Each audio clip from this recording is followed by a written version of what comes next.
Welcome to Zain Khan live. میں ہوں زین خان. ناظرین, آج کا جو ہمارا اسپیشل ربیع الاول کا جو پروگرام ہے وہ میلاد النبی صلی اللہ علیہ وسلم کے حوالے سے ہے. آج کا جو ہمارا ٹاپک ہے وہ بہت ٹیکنیکل اور ایکیڈیمک ہے, رحمت للعالمین صلی اللہ علیہ وسلم. ہمارے جو پہلے گیسٹ ہیں وہ اسلامک ریسرچ اسکالر ہیں, کسی تعارف کے محتاج نہیں ہیں, بہت ساری کتابوں کے مصنف ہیں. مولانا احمد علی محمودی صاحب, ویلکم ٹو آور شو. مولانا صاحب آپ کو بہت بہت شکریہ, آپ نے ہمارے لیے وقت نکالا. زین بھائی بہت شکریہ اپنے پروگرام میں مدعو کرنے کا. ہمارے دوسرے گیسٹ ہیں ایک سینئر اسلامک ریسرچ اسکالر ہیں, بہت اچھی گرپ ہے ان کی تصوف پہ اور بہت سارا علمی کام انہوں نے کیا ہوا ہے. ہمارے جو دوسرے گیسٹ ہیں وہ ہیں علامہ معین الدین. ویلکم ٹو آور شو. علامہ صاحب آپ کا بھی بہت بہت شکریہ, آپ نے ہمارے لیے وقت نکالا. جی بہت ذرہ نوازی آپ کی, بہت شکریہ, آپ نے مجھے اپنے شو میں دعوت دی. علامہ صاحب, ایک ایکیڈیمک سوال میں آپ سے کرنا چاہتا ہوں کیونکہ آج کی جو ہماری ٹاپک ہے وہ بڑی ٹیکنیکل اور ایکیڈیمک ہے, رحمت للعالمین صلی اللہ علیہ وسلم. یہ پرائم منسٹر عمران خان نے بھی اس کے اوپر ایک سپیچ دی تھی. میں آپ سے پوچھنا چاہتا ہوں کہ رحمت کی میننگ کیا ہے؟ بسم اللہ الرحمن الرحیم. جیسا کہ اللہ پاک نے قرآن مجید میں ارشاد فرمایا, وما ارسلناک الا رحمت للعالمین, اور اے محبوب صلی اللہ تعالیٰ علیہ وآلہ وسلم, ہم نے آپ کو نہیں بھیجا مگر تمام جہانوں کے لیے رحمت بنا کر. یعنی یہاں جو حرف استثناء ہے وہ یہ بتا رہا ہے کہ محبوب ہم نے آپ کو رحمت ہی تمام جہانوں کے لیے بنا کر بھیجا, رحمت ہی رحمت بنا کر بھیجا ہے. اب رحمت کا لغوی معنی دیکھیں تو اس کا معنی شفقت ہے, مہربانی ہے, نگہبانی ہے, پروٹیکشن کے معنی میں یہ استعمال کیا جاتا ہے. اور جب حضور صلی اللہ تعالیٰ علیہ وآلہ وسلم کی رحمت کی بات کریں تو حضور صلی اللہ تعالیٰ علیہ وآلہ وسلم کی ذات پاک اس معنی میں عالم انسانیت کے سامنے آئی کہ حضور صلی اللہ تعالیٰ علیہ وآلہ وسلم کے پاس ابو بکر و عمر عثمان و علی آ جاتے تو جو چادر رحمت آپ ان پر تان کر رکھتے, اگر کوئی کافر بھی آ جاتا تو چادر رحمت ان کے لیے بھی ہوتی. حضور صلی اللہ تعالیٰ علیہ وآلہ وسلم کی ذات پاک جو شفقت و مہربانی اپنوں کے لیے ہوتی وہ پرایوں کے لیے بھی ہوتی. اور ایسا کیوں نہ ہوتا کہ حضور صلی اللہ تعالیٰ علیہ وآلہ وسلم تو کسی کے لیے بھی پرائے نہیں تھے, حضور تو سب کو اپنا سمجھتے اور ہر وقت اپنا بنانے کی فکر میں رہتے. اور یہ جو پرائے بنتے پھرتے تھے یہ تو فقط اپنی بدبختی کی بنا پر پرائے بنتے. حضور صلی اللہ تعالیٰ علیہ وآلہ وسلم کی چادر رحمت بلا تفریق رنگ و نسل, بلا تفریق جنس و نو, عالم پست و بالا کی اس پوری کائنات کے اوپر حاوی تھی. کوئی حضور کو مانتا یا نہ مانتا, حضور کی تعظیم و تکریم کے حقوق بجا لاتا یا نہ لاتا, مگر حضور کی رحمت تمام لوگوں پر یکساں ہوتی. اسی لیے حدیث پاک میں فرمایا, انما بعثت لاتمم ومکارم الاخلاق. یہ بڑے بڑے اخلاقیات کی بات کرنے والے, کردار کی بات کرنے والے, ان سب کے کردار کو ہر طرح کی گرد سے پاک کر کے اسے منتہائے کمال پر پہنچانے والا کوئی اور نہیں. فرمایا مجھ محمد صلی اللہ تعالیٰ علیہ وآلہ وسلم کو بھیجا ہے تاکہ میں اپنے کردار کے ذریعے, اپنے اخلاق کے ذریعے ایسا اخلاق, ایسا نمونہ پیش کروں کہ اس سے بہتر نمونہ کائنات میں کوئی تصور نہ کیا جا سکے. سبحان اللہ, سبحان اللہ. علامہ صاحب آپ نے تو سمرائز کر دی ہے پوری فلسفی کو, ماشاءاللہ. مولانا صاحب دوسرے سوال کی طرف چلتے ہیں. آپ عالمین کی ڈیفینیشن ہمیں ذرا بتائیں اس فریز کے اندر. بسم اللہ الرحمن الرحیم. عالمین کی جمع ہے عالم کی, اور یہ جو لفظ ہے اس کا کوئی مفرد نہیں ہے, یہ خود بھی جمع ہے. اور اللہ تبارک و تعالیٰ نے اپنا تعارف کراتے ہوئے سورہ فاتحہ کے اندر یہ فرمایا کہ الحمدللہ رب العالمین, کہ اللہ کی ذات وہ ہے کہ جو رب العالمین ہے. اور جہاں محبوب کا تذکرہ ہوتا ہے تو وہاں بھی یہی لفظ استعمال ہوتے ہیں, وما ارسلناک الا رحمۃ للعالمین, کہ اللہ رب العالمین ہے اور آپ سرکار رحمت للعالمین ہیں. تو جس قدر دائرہ اللہ کی ربوبیت کا ہے اور یہ ایک بہت وسیع دائرہ ہے، اور جتنا وسیع یہ دائرہ ہے اتنا ہی وسیع دائرہ آقا کریم رؤوف الرحیم صلی اللہ علیہ وسلم کی رحمت کا دائرہ ہے۔ جہاں جہاں رب کی ربوبیت ہے وہاں پیارے آقا علیہ السلام کی رحمت بھی ہے۔ تو یہ عالم نہیں، عالمین کے لیے، اور مفسرین یہ فرماتے ہیں کہ عالمین کی تعداد بعد میں فرمایا کہ 14,000 ہے، بعد نے کہا کہ 16,000 ہے۔ بہرحال اس کا صحیح علم جو ہے وہ اللہ تعالیٰ کو ہی ہے کہ کس قدر عالم موجود ہیں، اور اللہ تعالیٰ نے قرآن کریم کے اندر یہ بھی فرمایا کہ اللہ تعالیٰ کے جو لشکر ہیں اس کی صحیح تعداد اللہ ہی جانتا ہے، کوئی اور نہیں جانتا۔ تو عالمین کتنے ہیں اس کی تعداد کا ہم تعین نہیں کر سکتے، یہ اللہ ہی بہتر جانتا ہے کہ کس قدر عالمین موجود ہیں۔ بہرحال آقا علیہ السلام جو ہیں وہ سارے جہانوں کے لیے، سارے عالمین کے لیے رحمت ہی رحمت ہیں، شفقت ہی شفقت ہے، مہربانی ہی مہربانی ہے آپ کی۔ اور ہم جو جی رہے ہیں اس وقت یہ بھی آقا علیہ السلام کی رحمت کا نتیجہ ہے۔ سبحان اللہ، سبحان اللہ۔ علامہ صاحب آپ کی طرف آتے ہیں، آپ ایک ریسرچ اسلامک اسکالر ہیں، تصوف پہ آپ کی گرپ ہے، مگر آپ کی نظر پالیٹکس پہ بھی رہتی ہے۔ ہماری بھی گفتگو ہو رہی تھی شو سے پہلے۔ میں آپ سے ایک سوال پوچھنا چاہتا ہوں کہ پرائم منسٹر عمران خان نے بھی یہ پچھلے دنوں ذکر کیا تھا کہ آقا دو جہان صلی اللہ علیہ وسلم واز ناٹ رحمت للمسلمین، اگر میں ورڈ صحیح پروناؤنس کروں تو مجھے کریکٹ کر دیے گا، بٹ وہ عالمین تھے، رحمت للعالمین۔ تو اس کے اوپر ذرا کامنٹ کریں کہ ان دونوں چیزوں میں ڈفرنس کیا ہے؟ دیکھیں جی، یہ اس کا تعین تو کوئی نہیں کر سکتا کہ حضور کی محبت سے کس کا دل بھرا ہوا ہے اور کس کا خالی ہے۔ بے شک یقیناً ہمارے پرائم منسٹر جناب وزیر اعظم عمران خان صاحب جو اس وقت ریاست مدینہ کی بات بھی کرتے ہیں اور کہیں کہیں ایاک نعبد و ایاک نستعین کی آیت کو بھی کوٹ کرتے ہیں، اور انہوں نے جہاں رحمت للعالمین کی بات ہوئی تو انہوں نے کہا کہ ہمارے آقا رحمت للمسلمین نہیں ہیں۔ اب مسلمان کیا ہے؟ مسلمان وہ گروہ ہے جو اللہ اور اس کے رسول صلی اللہ تعالیٰ علیہ وسلم پر ایمان رکھنے والا ہے۔ اب کیا حضور صلی اللہ تعالیٰ علیہ وسلم کی رحمت صرف اس طبقے کے لیے ہے، اس جماعت کے لیے ہے، مسلمانوں کے لیے ہے؟ نہیں، بلکہ حضور صلی اللہ تعالیٰ علیہ وسلم اگر کوئی کافر بھی آ جائے تو حضور کی رحمت اس کے لیے بھی ہے۔ اس کا میں ایک واقعہ اگر آپ کی اجازت ہو تو میں کوٹ کرنا چاہوں گا۔ حدیث پاک میں آتا ہے کہ حضور صلی اللہ تعالیٰ علیہ وسلم آپ مدینہ طیبہ اپنے گھر میں تشریف فرما تھے کہ رات ایک وہ شخص آیا کہ جنہوں نے تلواروں کے سائے میں حضور کو دیس سے نکالا تھا، وہ کفار میں سے تھا، کافر تھا۔ اب حضور صلی اللہ تعالیٰ علیہ وسلم کے در دولت پر آیا، مدینہ طیبہ معلوم نہیں کس کس کا دروازہ اس نے کھٹکھٹایا ہوگا، لیکن اس کو اگر پناہ ملی جس گھر میں تو وہ رحمت للعالمین کا ہی گھر تھا صلی اللہ تعالیٰ علیہ وسلم۔ حضور نے اس کو ویلکم کیا، حتیٰ کہ اپنے بستر پر اسے لٹایا، آپ دوسرے بستر پر آرام فرما ہوئے۔ حضور صلی اللہ تعالیٰ علیہ وسلم نے پوچھا کہ بھئی کچھ کھاؤ گے؟ تو اس نے عرض کیا جی جو کچھ بھی ہے لے آئیں۔ حضور اس رات کچھ نہیں کھایا تھا، مگر اس مہمان کو کھلانے کے لیے بکریوں کا دودھ دویا اور پیالہ بھر کر اس مہمان کو آپ نے دیا۔ وہ دودھ پی گیا، پھر آپ نے پوچھا اور پیو گے؟ جی اور پیوں گا۔ حضور نے اور دے دیا، وہ اور پی گیا۔ اب ابھی تک ایمان اس کو نصیب نہیں تھا، وہ کافر تھا۔ اب ساری رات وہ یہی سوچتا رہا کہ جن کو ہم نے تلواروں کے سائے میں دیس سے نکالا تھا ان کی شفقت و رحمت کا یہ عالم کہ اپنے ہاتھوں سے دودھ دھو کر ہمیں پلا رہے ہیں۔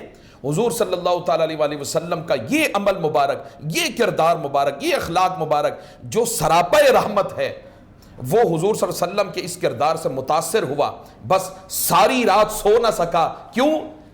کافر جو تھا، کھانے والا تھا، پینے والا تھا، مگر